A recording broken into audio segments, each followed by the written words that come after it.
After defiantly rejecting calls for his resignation, UK Prime Minister Boris Johnson said Thursday that he would step down as leader of his party, which will eventually see him removed from the country's top job.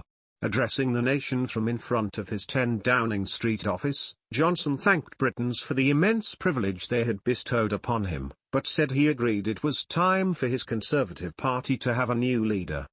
The move came after dozens of high-profile resignations by members of his cabinet and government and calls for his exit by members of his own party.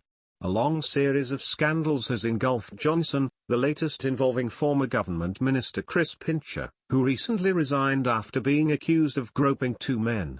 Johnson's resignation will mark the end of his nearly 3-year spell as leader of the Conservative Party, and the beginning of the end of his time as Prime Minister.